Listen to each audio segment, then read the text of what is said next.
All righty, I'm gonna go ahead and get started. Let me fix this camera so you guys can get the entirety of my shining head this morning.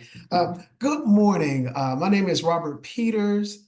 I'm going to really be talking with you guys this morning, really about the future of artificial intelligence and its implications in education. Kind of give you guys a little background about my work. I work with the Successful Practices Network.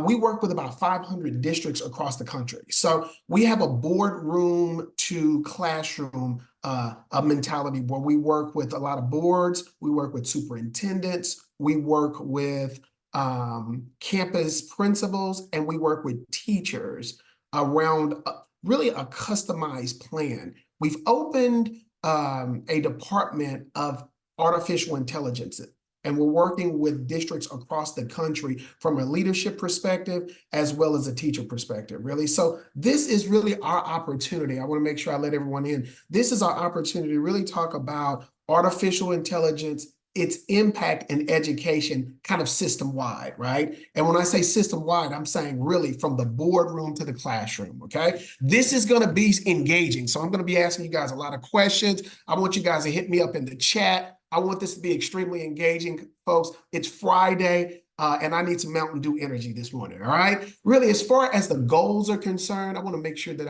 I let everyone in. The goals of our time together, we want to talk about our society, specifically as it relates to education, right? And how that society is changing. It is changing right now. Right now, if you take out your iPhone or your Samsung, depending on who you are. If you are, if you pull out your Mac or you pull out your PC, folks, it's already outdated, right? And then we're going to talk about, okay, with this change, with this thing that's going on in education, then how are our educational systems changing with the times? I'm going to be asking you guys some questions, want some really, really good feedback. And then we're going to talk about, okay, if it's changing, then how do we as educators then build kind of this future focused system around change? And then what I'm going to do is give you guys some exemplars of some districts across the country that's doing some good work, all right? So engaging, folks, we start with a great article. One article I love to talk through it's called The Effects of Technological Change on Society, okay? And what this article talks specifically about is how in our lifetimes, right, we have observed the fastest rate of change in human history. All right. Now, when I say our lifetimes, I'm thinking everyone is my age, right? So let me get some chat, some folks in the chat. Okay, I'm a Gen Xer. Okay, Gen Xers, folks, were born from 1968 to around 1980. Do I have any Gen Xers? Raise your hand if you're in that Gen X. All right, all right. Raise your hand on. Give me on the. Yeah, that's it. Okay, so I got a couple Gen Xers. Okay, all right. Now, if you're a millennial, go ahead and raise your hand if you're a millennial. Right. Any millennials in the house? This is the funniest thing about millennials. I don't even have to give you guys the actual time frames you were born. Millennials know. I'm a millennial, right? Now, this is the question. Any Gen Zers in the house? If you're a Gen Zer, say I'm a Gen Zer. I want to see if you guys, any Gen Zers in the house, all right? I got some millennials in the house. All right. I got a Natalie, 1967. I'm old. Hey, I'm old with you, Natalie. All right. A Gen X, any Gen Zers in the house? All right. No Gen Zers. And folks, we have our teachers, our incoming teachers are Gen Zers. All right. Our times have changed. And whether you're a Gen Xer or a Gen Zer, whether you are a millennial, folks, you can talk, the actual change in time. Now, what we're going to do is we're going to go back in time when I was about 5 years old, y'all. I went to a community school, Irene. I had my actual key. You guys remember the key you put around your necks when you were a kid? I was walking home, y'all, and when I sat down, all right, I sat down to this. Take a look. You guys remember that? Anybody remember that? Tell me what model, what brand do you think that is? Anyone? What brand? What brand? Anyone in the chat? Anyone? Let's see.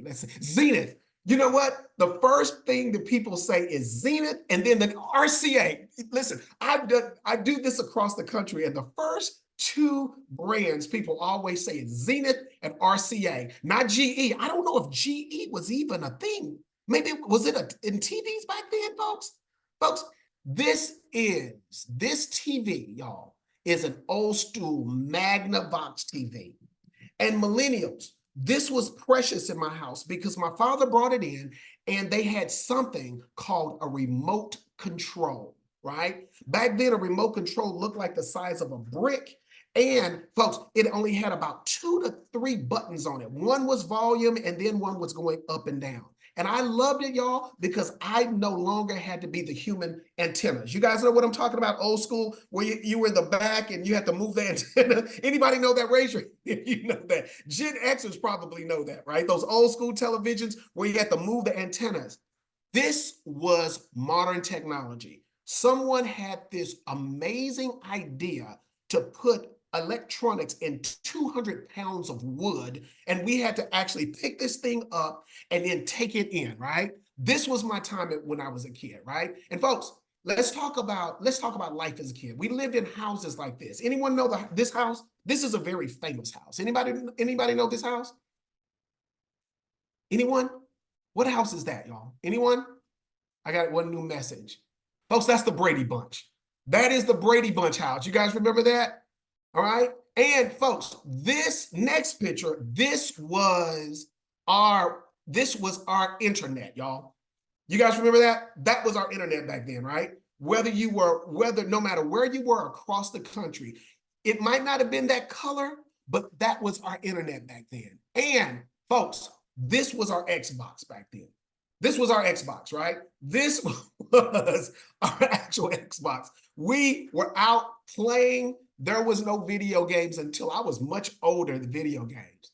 But times have changed, folks, and our children are different. Our children are just inherently different, right? They have these things called devices, and they stay on those devices, y'all, like those things are like just, they're connected to them, right?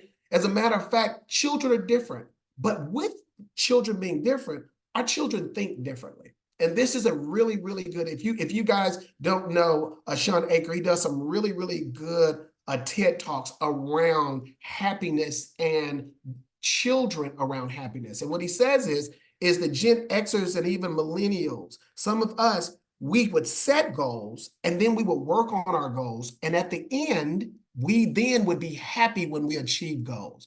But he said children now, they want to be happy while they're achieving their goals. So it's just a different feel there. Also, we've done a lot of work around Maslow's hierarchy of needs. Raise your hand if you're pretty familiar with the hierarchy of needs, right? Maslow's hierarchy of needs. If you're in education, you're pretty familiar with that. We have determined, folks, that there is one need of children before food and safety. Take a look. Wi-Fi, folks. I don't know if you believe this, but when my children go to a place, what is the first thing that they're saying, right? Before they even ask for food, when they go to a new place, the first thing that they're saying is, where's my Wi-Fi, right? So children, they feel like they need different things. Children are also interconnected, right? Those children are interconnected. Right now, a child can be connected to another person in another country on another side of the globe. So in the connectivity is changed, and children understand the differences in that. But then our children actually look different.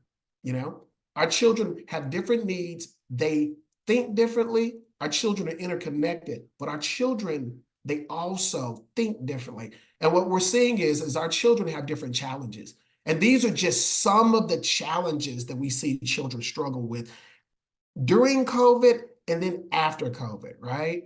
You know, usually when I do this presentation across the country, I ask people as far as how many of these challenges, give me the number of these challenges that you think that you see children dealing with. I'm going to ask you, it's 1, 2, 3, 4, 5, 6. Out of these 6 challenges, how many did you see children that you know, or if you're an educator and or not even an educator, what they're dealing with? What number of these challenges, do you see? I see, let's see.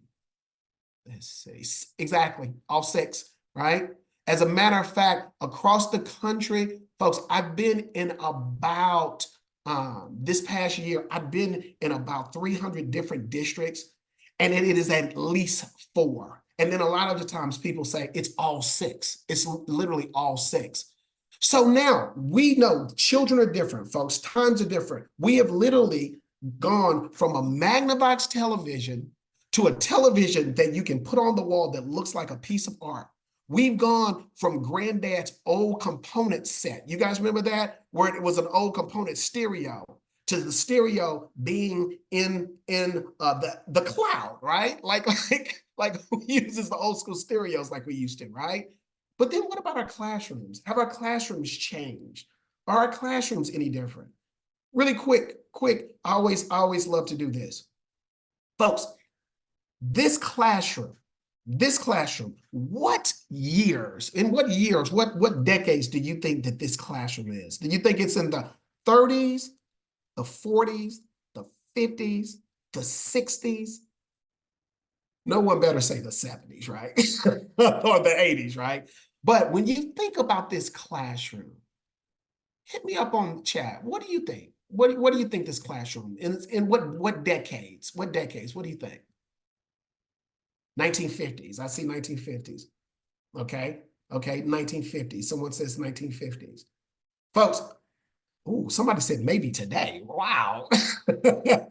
Folks, 1870, Daniel, right? Folks, this classroom was in the 50s, the mid 50s to the mid 60s. You could go anywhere across the country and see this classroom in the mid 50s and the 60s. Okay. I'm going to show you guys another classroom. Okay.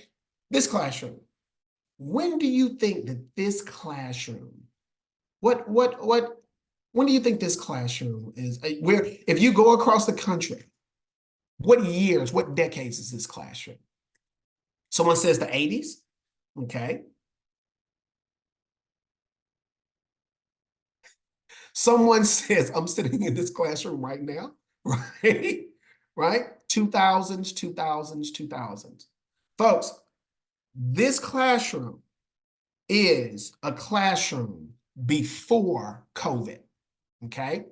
So this is if you go around the country, this classroom is a classroom that you would even see in some places today.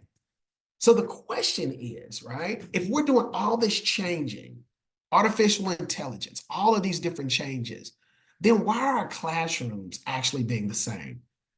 It's this thing called insanity, right? And it says that if you keep doing the same old things, the same old ways, you're not going to get better results.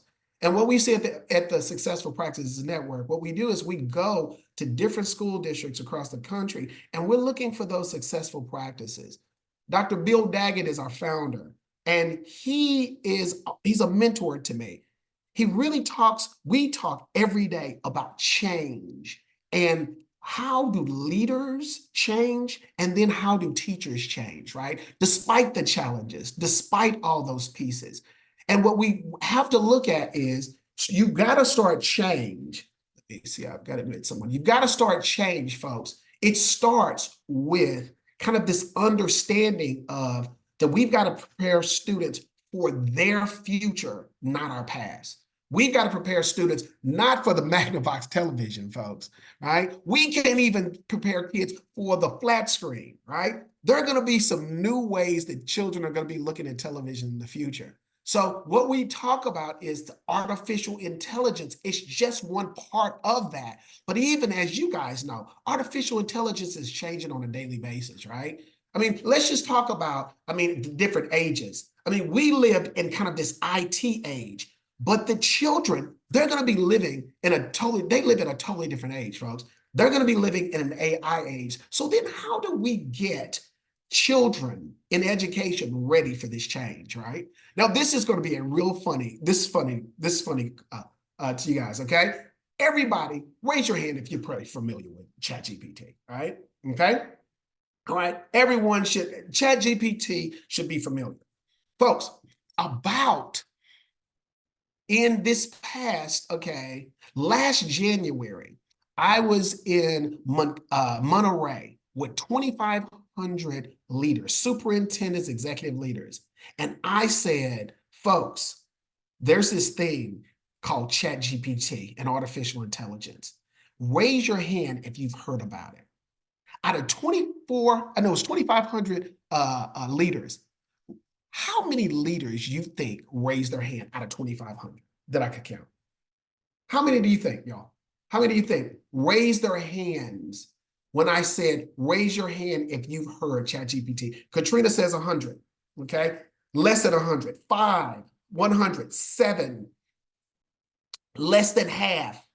Folks, there were 4 people that I counted that said that they knew ChatGPT. That was not this past January, that was last January.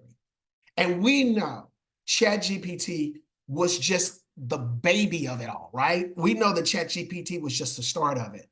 But now I was at another conference just a couple days ago, and I asked the same question to around 2,500 leaders, right? And I said, do you guys know ChatGPT? How many of you guys know ChatGPT? And the entire group raised their hand. So everyone understands it. But as far as leadership and education, and even teaching, it is the enormous amounts of apps that are related to artificial intelligence that you can use. Folks, within the last couple of months, we know that there are an enormous group of apps that are used for ChatGPT, right? So as we begin to think about this apps and as we begin to work with educators across the country, we really begin to think about, okay, what are those things that helps leaders? What are those things that helps teachers? And then specifically, then how do we customize based on the district? For example, folks, I have districts. I was in a school 2 weeks ago. They have a school where 23 languages are being spoken.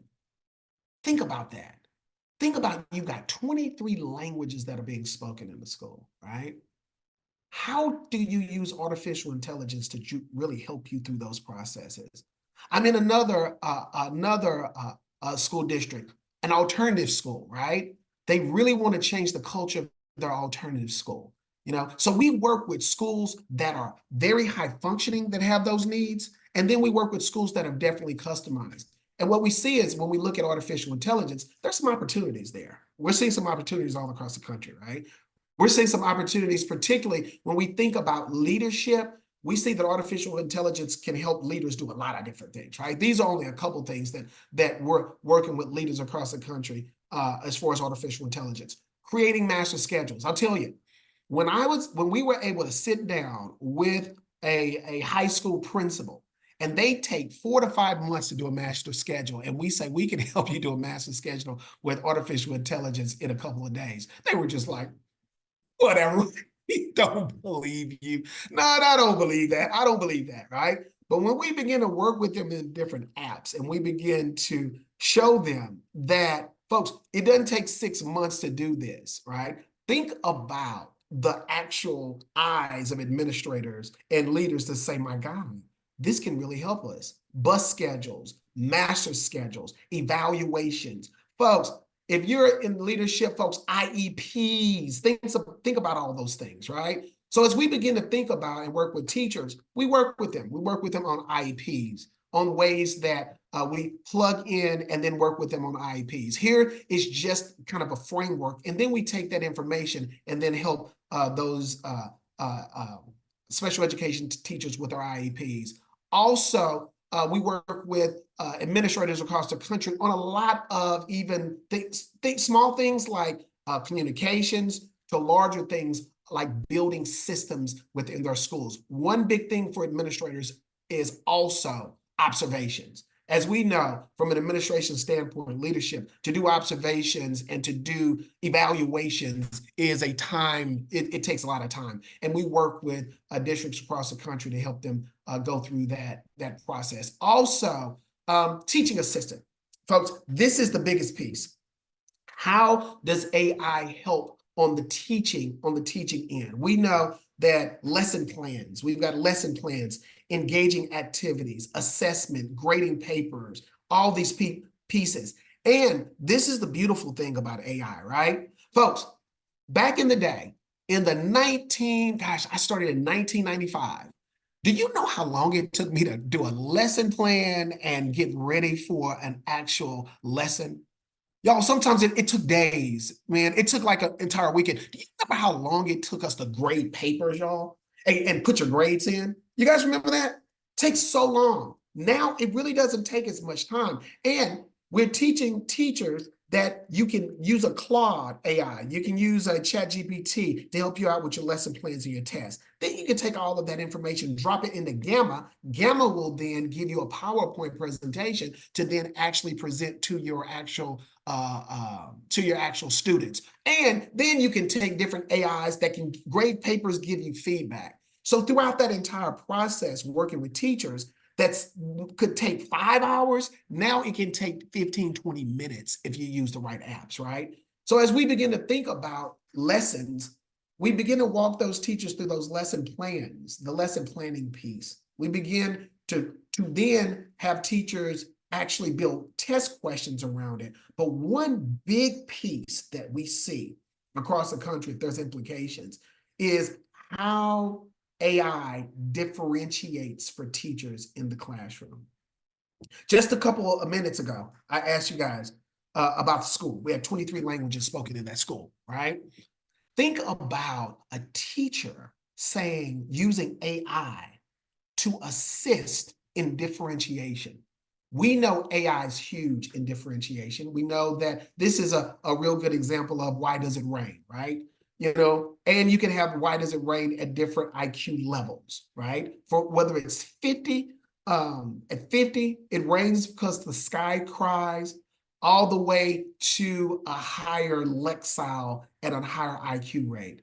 This is a really, really good way of differentiating for your students. And we have a really quick video. I'm only going to show maybe about a minute or two about these tutorials that we're walking teachers through. And we've got some individuals that are actually presenting at the conference that actually work with us at our SPN. But here's a really, really quick video of just differentiation and walking teachers through this process. So I was going to share a couple of examples with you today, some things that might be useful to you.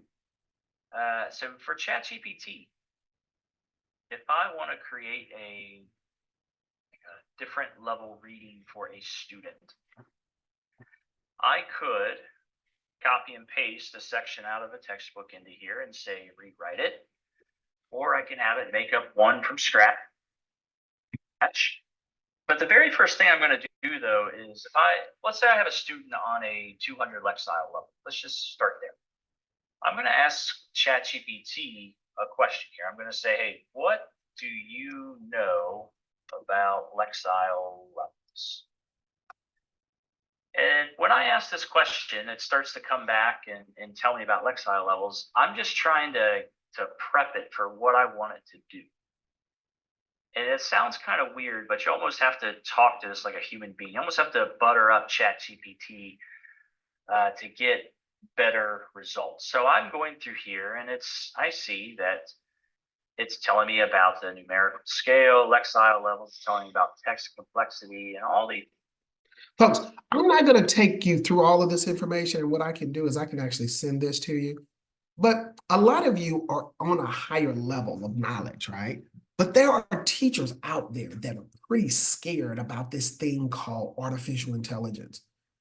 You remember, man, we looked at a lot of movies like Terminator, Independence Day. I mean, think about all of these movies about, the artificial intelligence and, so there's a lot of fear around artificial intelligence. And what we do is someone says Wally, I love it. Yeah. So what we do is we really take a lot of time to really talk teachers through this process, right? These are some great ways that you can use some really good prompts to build a strong lesson. Because the minute that the light turns on, The implications of that is that changes the life of a teacher, right? And a teacher then gets involved in the process. And what we see is it's a mindset. Some people are just like, no, this artificial intelligence, cut this off. This will not happen here. Or getting teachers to say, you know what? How can this free up time? Like I saw in the chat, this does free up my time. So now I can take it to the next level. So we've got Adam Moeller. He's really been working with some folks across the country with us. Other folks that we really have working with us. We've got Adam. We've got Jacob Carr, I think that he'll be presenting. We've got folks like Nathan Collins that actually work with us to work with teachers to really show them how AI can help them in their lesson planning and in their classroom and really change their mindsets. And we're hiring individuals. So if you're interested, please look me up. I really would love, we're looking for top-notch people to really work with teachers all across the country because this thing is really exploding. And what we're seeing is we're really seeing the need of individuals to work with leaders and teachers in these very, very, coaching opportunities to really talk through some of these processes, right? One thing that we talked about is the actual content. We know the Plato's Republic, y'all, is always at the high school level, right? But what if you can take Plato's Republic, bring it down to a third or fourth grade, and actually have a third and fourth grade lesson about Plato's Republic? Think about how high level that lesson can be. Think about how some of the work that we think is at a higher grade level can be used with artificial intelligence to break it down, right? Think about our special populations, ELL, special education, gifted and talented, how AI can really begin to help them through those processes. So as we work the implications with leaders and teachers, we really work with them to say, okay, these are some great benefits of AI, you guys.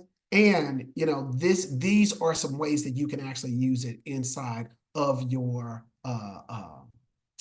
schools and in your campuses. And AI is, as you guys know, it's evolving, right?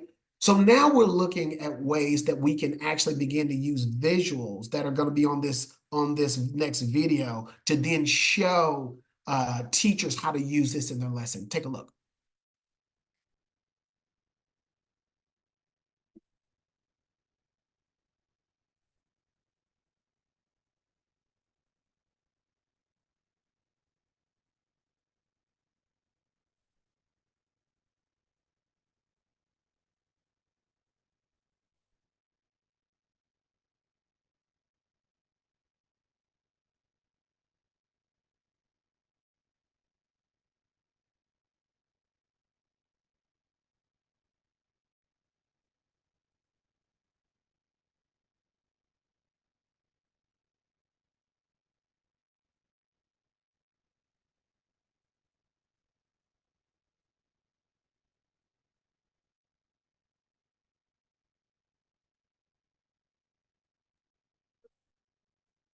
Folks, if you can imagine it, you can generate it.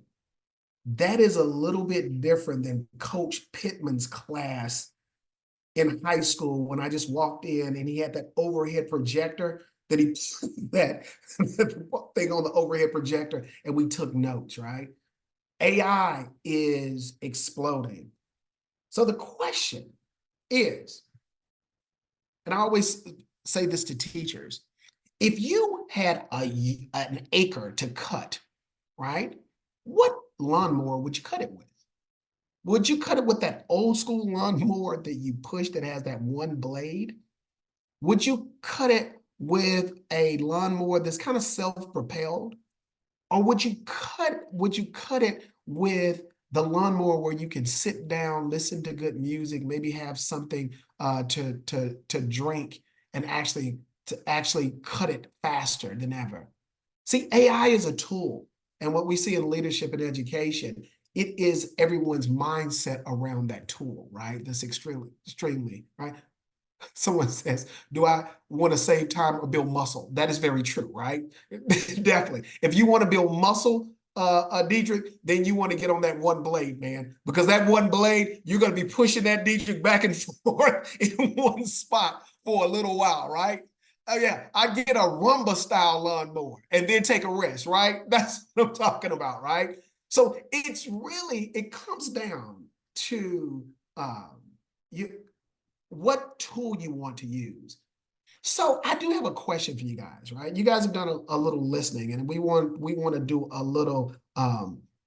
You've seen some pieces that AI is doing, right? But the question is for you. Let's see. Is what additional opportunities do you see that AI can provide for educators? What are some additional opportunities? We've showed you lesson plans, we've showed you IEPs, we've showed you a lot of different things. You guys are in the field, you guys are seeing some pieces. What additional opportunities do you guys see that AI is providing for educators? Anyone want to the chat and or to share any additional opportunities that you see that AI is providing for educators? Anyone? Don't be shy. Any additional opportunities? All righty. I see someone in the chat. Individualized readers, right? Based on their needs, right? The reading piece, right? Think about how you can use AI to do that, right? With images. I love that, right? Think about, and we know, especially children that are ELL children of special education, visuals is imperative to vocabulary and reading, right? Developing performance criteria, rubrics. We're going to be talking about that for assignments, right? How then do you build these strong lessons around AI, right? That is extremely great. Thanks, Anthony, and thanks. I love the individualized reading, right? Because as we begin to think through this, AI, there are so many opportunities, so many additional opportunities for educators. But let's talk about now, we've talked about insight. I got one more. Let's see. It can give you suggestions on how to deal with the student who's dealing with stress and anxiety, right? The mental health. Thank you so much for that. There's a mental health side that AI can assist teachers, right? The specific games that ESL students can be connected to, right? So it's what I'm hearing is this pattern of it really individualizing and then it engaging students, right? So it's a tool. It's not something that we can just say, hey, Diedrich, do AI. He's gonna say what, right? Hey, go over there and get on AI. That's not like something you can do, y'all. I mean, you know what I'm saying? I know some of us are like, oh man, I just can't put them on. I wish I could. Like, I wish I've got a 9-year-old, 12-year-old baby. Hey, Katie, go get on AI, right? I wish I could do that. But it is a tool. It's a way to help children and a way to help teachers, right? Ask not what AI can do for you, but what we can do with AI. You better put that, you better coin that, right? Or I'm going to take that, right? You better coin that or I'm going to take it, right? But now let's talk specifically about education. I love the chat. Give me one more. Okay. I love the opportunity it provides for students as a source for additional knowledge expansion. One thing AI can do is feedback, the feedback loop, expanding the lesson. But now let's talk about in education, but what about the world beyond school, right? I got a quick story, man. It's about co-counsel.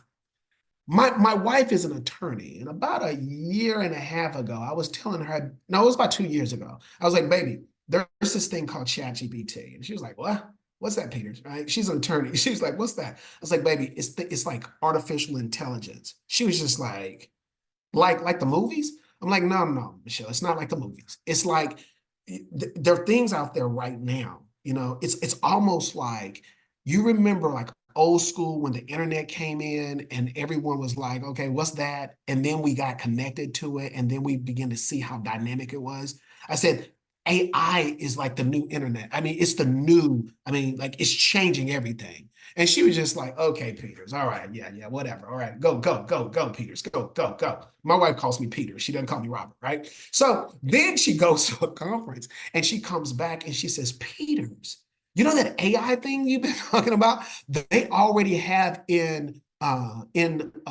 law, they have something called a co-counsel. And what's happening is this co-counsel is literally able to look up legal briefs, able to write legal briefs, really able to do what my paralegal can do, right?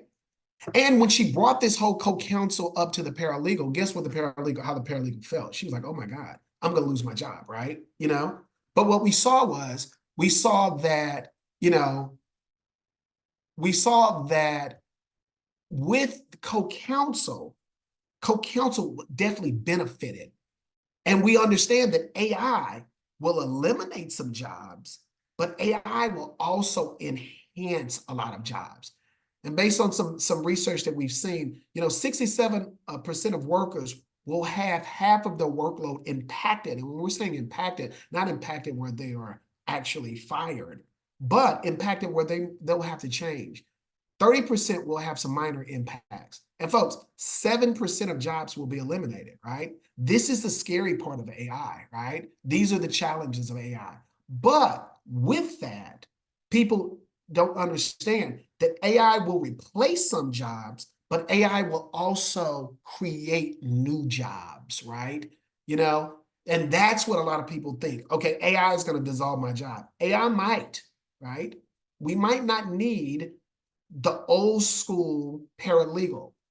But what we've seen is that with my wife's paralegals, now they are able to take that information, use AI, and then use it as a tool and get information to the attorneys in the firm a lot quicker, right? So as we look at AI, we've got to look at it beyond school. And AI is impacting almost every career, not just the attorneys and not just in education.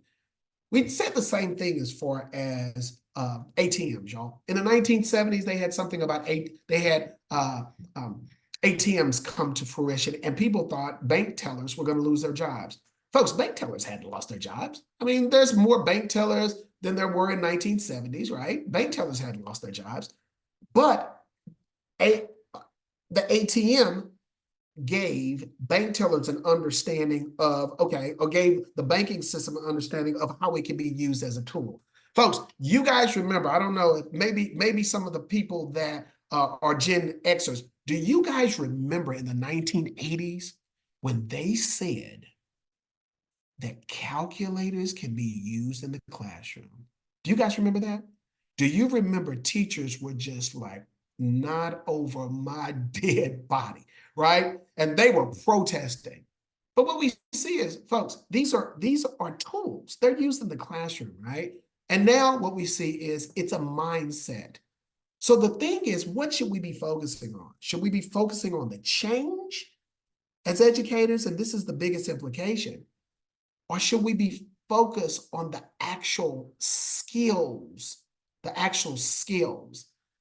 because right now, artificial intelligence is helping us out on the content. But someone said it earlier. But what about those interpersonal skills? And what we're doing is we're working with districts across the country to say, listen, kids are not going to the new way of thinking. We cannot inundate children with content.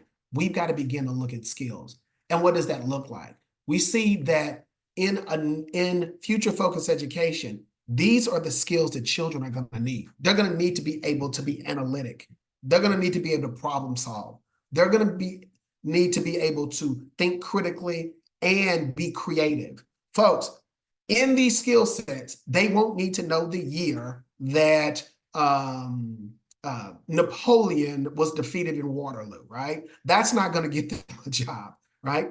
That is important to some history teachers, but that's not going to get them a job. So what we've got to do is we really have to change our mindset on how we think about how AI can then be used to give the children the content quickly while we then begin to refine the skills. It's almost like the paralegal process. AI can help us develop skills quicker. Those are the implications in education. No longer the content. The children can access the content. We can access that quickly. But how do we then build the skills? And what we've done is we've done a lot of research to know that there are 56 foundational skills that are going to be in our future. They're going to be 56 foundational skills that we say are in future focused. And these 56 foundational skills revolve around 4 pieces for the future. One is the cognitive piece, which is the content piece. One, I think someone said earlier, the interpersonal piece, right? How do we work together? The last is the self-leadership piece, right? I get on my daughter every day. Baby, it's time to get up, right? Please, it's time to get up. Get ready for school, right? The self-initiative, getting up, self-awareness, self-management. And then the last thing is the digital piece. 56 skills in the McKinsey study revolve around these 4 pieces that are vital to children's future. So as we begin to look at these skills, how now do the implications is how do we put these skills in education to truly ensure that children understand more than just the content, the skills? And what we've done is we really begin to look at how we can now look at these pieces on and build what someone said, I think in the chat, was rubrics. And what we've done is we built rubrics around each one of these skills: cognitive rubrics, interpersonal rubrics, self-leadership rubrics, to teach teachers how to use AI to build strong lessons to teach children not just content, but skills.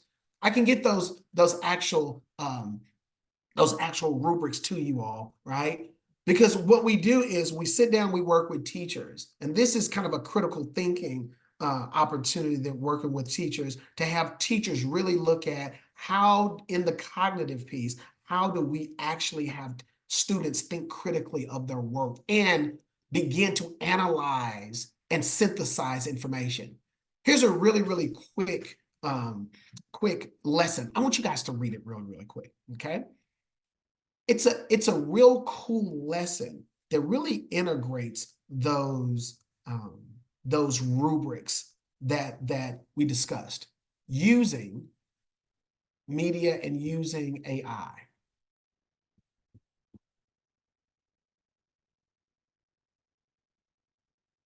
All right.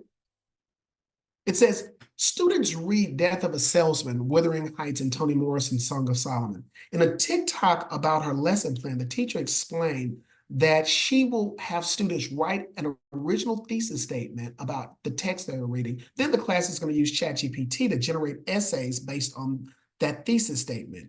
Students must then take apart and improve upon the ChatGPT generated essay, an exercise designed to teach critical analysis, the craft of precise thesis statements, and a feel for what good writing looks like. Think about if I'm in this teacher's class, right? And I'm using ChatGPT and TikTok, right? But really the skill is what does good writing look like? And what we've also done is work with teachers across the country to use artificial intelligence to provide feedback. And then to say, how many times do you drop that actual essay in? And when does artificial intelligence take out your voice? Think about what children would do to say, listen, the third time that I dropped it into Claude, it took my voice. That's not what I wanted to say, right? So now you're not having a discussion on the grammar as much as you're having a discussion on voice in writing, right? That's a huge part. That's a skill, right? Voice. What do you want? Voice and tone in writing. So as we begin to think about using those rubrics, it's ways that you can use those rubrics to develop strong lessons, man. And we're seeing some really strong lessons that are happening in our schools. So when we look at instruction, how do you, when you look at specifically skill-based instruction, how will AI change instruction in districts in the future, right? We talked about some pieces earlier, but use the chat. How do you think, just based on some pieces that we talked about, how will AI, do you think, how is it going to change instruction, how we instruct children in the future? Anyone? Anyone? I got about 20 folks out there. Folks, if we were like in a setting face to face, I'd be like, let me see. Who am I gonna call on? All right, let me see. Let me see. All right. I see Diedrich's got his hands like this, right? I won't call on Diedrich, right? But anyone, how do you think it's going to change instruction? Anyone? Anyone? Change instruction like that. Rethink on how we want students to demonstrate the mastery of standards, right? Like the mastery of standards, right? Definitely, and like you said, right? You know, it really depends. I think someone says it, some people have their heads in the sand, right? So it really depends on the actual community and ensuring that people are very open to it, right? Also, less face-to-face verbal instruction, folks, more coaching, more mentorship. Let's be real. Do you want to be in a place where somebody just talks to you the whole time, doesn't ask you any questions and not engage, and then say, hey, go over there and do AI, right? Or do you want to be in this interactive piece where you're interacting with your teacher, right? Other dynamically, I like that, adjusted based on students' abilities. I love that.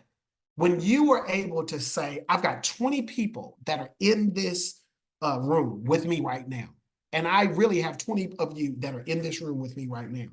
And I can say, okay, this person is this at this level. And then I'm able to use AI to help on each level. Folks, that's big time, all right? That is big time, definitely. So the last piece is the major implications. Like, what are districts actually doing? I've got one more in the chat, all right? More than ever, we will not be the expert, but a guide to knowledge. I love that. I love that, Daniel, right? We're not the expert, right? The information is changing. We are guiding children's thinking, and we are building skills throughout this entire process. But the last piece, right, it really goes to like, how are we seeing that people build systems around this, right? How, going all the way back to where I started, how are we seeing people build systems around this? And one thing that we're seeing is, folks, we're seeing, I love this. I love this. No longer the sage on the stage. I like that, right? But I think we all agree. But then how do you get your board members involved in this? How does the superintendent get involved in this? How does the principals get involved in this? How does the instructional specialists get involved in this? How do the teachers get involved in this? How do the students get involved in this? How does the parents get involved in this, right? That's what it really comes down to. That is where the transformation lies. And what we see is the transformation. We're seeing some districts really plunge and take this transformation. But it really starts with a shifting environment, right? And I think that we mentioned this. It goes all the way back to our mindsets. We really want AI to truly be that tool of transformation, we've got to go from this command and control to this inspire and create. And what we also see is we've got to sit down with leaders and teachers and take them through a couple of step processes and phases that really starts with building a culture, then setting some systems and structure around that culture, organizational leadership, instructional leadership, and then go all the way down to the classroom. There are some superintendents, man, that are taking the plunge. And there are some school districts across the country that we're working with that are doing some amazing work. I'm going to show you guys a video. His name is Dan Bridges. He's in Naperville. It's in Chicago. And he's doing some really good work around AI. Take a look. Our students are beginning to demand different now. And it's important for us to think differently then about how we support those varying needs, how it's so important that we begin to elevate the things that we're doing. Instead of Googling resources, you can ask AI to create a customized resource that can match your learning style. and help you learn more personally than any resource online. This is the world now, so you need to you need to come on board or just get left behind. That being said, they still need the critical thinking skills, natural curiosity, and also the skill of being able to use trial and error to get high quality results. As my role as the director of summer learning, I've already been using AI to put together some different course descriptions and lesson plans for our gifted and talented populations. I used it for my back to school letter for my parents. I was like, hey, here are all the things. This is what I've done. This is my educational history. This is my professional history. Can you start my draft for my back to school? And I used it and I edited it, and it's going home to parents next week. Whether we like it or not, it's here to stay, and getting ahead of the curve is important. Naperville in and of itself is a model district. It only makes sense that we continue this transition, working with this global concept of artificial intelligence and how to move it forward with ethical standards and with integrity. I think we need to find a way to update our policies so that the staff understands what's generally acceptable, what's not. Today has been an opportunity to dig in, and it's exciting. In sharing with my group, my hope and my expectation is like, let's calm the fears a little bit and come out with some ideas of how we could use this at the elementary level within our staff. I feel the more experience that people have with AI, the less fear that they'll have moving forward. I think the experience is what is going to drive the change. This energizes me. I am excited to see what our students can do, what our staff can do, and how it will really change and should change the face of education the way we know it now. The work that we're going to do today and tomorrow that you're going to start is really going to serve as a launch point for us to really think about how we elevate the experiences for our kids, how we elevate the experiences for our staff, how we elevate the experiences for you. Folks, that is true leadership. And what we see is to really see the work at the classroom, it's got to start from boardroom to classroom. And every year, what we have is we have about 200 districts bring the board members, superintendents, principals, teachers to our conference. And it's called the Future Focus Schools Conference. It's in June.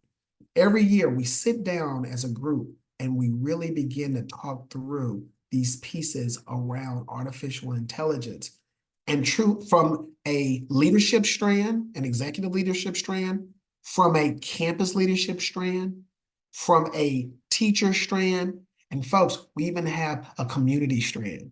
Because what we see is, the implications of this is it affects all groups in different ways. The board is making policy around it. So the question is what is your board policy around AI? A lot of boards haven't even created policy around AI, right? Superintendent, what's your superintendent's stance and vision on AI? Campus administrators, how campus administrators actually going into PLC times and actually using strategies on how AI can assist the actual classroom. And with teachers, how are teachers using it in the classroom and then sharing their techniques, right?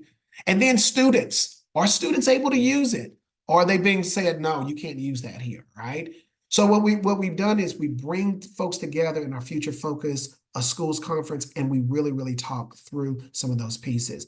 Dan is going to be there. I was just in Oregon yesterday with Dr. Tricia Mooney. She's doing some great work in Hermiston. We've got Baldwin schools in Massachusetts. We got schools from across the country. We've got Valverde in California, folks. We're almost from sea to shining sea, right? And to have all these individuals come to DC in June to really talk through that is extremely valuable. Definitely valuable. So as far as implications are concerned, if I want to leave you with one piece, there was a story where the President Kennedy goes into NASA, right?